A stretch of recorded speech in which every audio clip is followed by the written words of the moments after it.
Madam Shehu, there's some very great concern that Mr. Onovo also had. Herdsmen attack, kidnapping, the rate of crime, under security. It does look like there is an increase in the spate of some of these nefarious activities. Would you say that isolatedly insurgency has been won or greatly won, and these other areas are growing in the numbers? Even the herdsmen attack, I must say that people should be fair to the administration and look at states where effective progress had been made. Look at Plateau State, for instance. Plateau State is a model for other states to copy. Enugu has put in place a number of mechanisms by which redress is obtained by farmers who have their crops destroyed by farmers, by herdspersons, and the herdsmen get compensation for stolen cattle, which obviously is always the cause of the problem. The president has ordered a lot of squadrons of the mobile police that are being set up now. Flashpoints still remain here and there. The important thing to note is that beyond the military activity, the police action, the government is increasingly getting communities to talk to each other. And this is where, as I said, let's engage Engineer Onovo more on these, with some of the facts that you have, some of the concern that you have in your heart, especially when it comes to economy. Do you think we're getting better?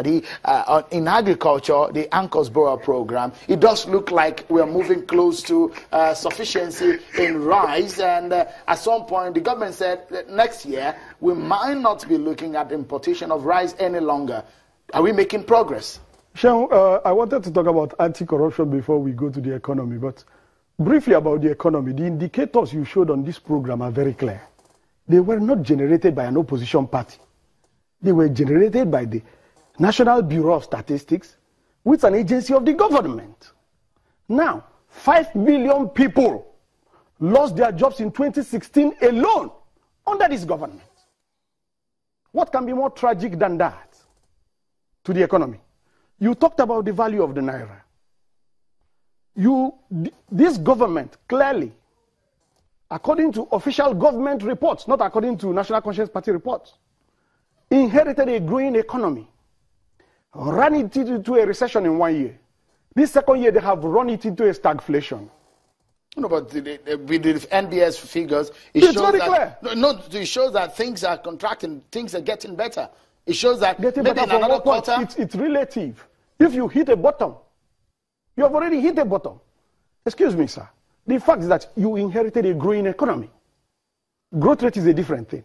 How do you measure the U.S. economy? Take it out of Nigeria. But if you look at if you look at the graph, Mr. Onovo, it does look so much that from 2014, Nigeria was headed for a disaster economically.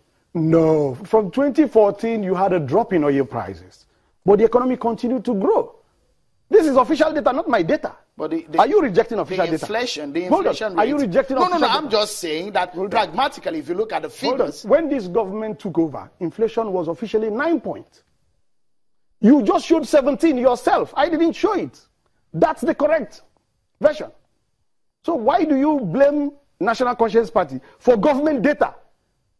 The National Bureau of Statistics is a government agency. Any good news on this economy from good this news? government? No, let's take the indices, please. Let's take the indices, because we are a constructive and collaborative opposition in NCP. We're not unduly critical. But you also have to be scientific.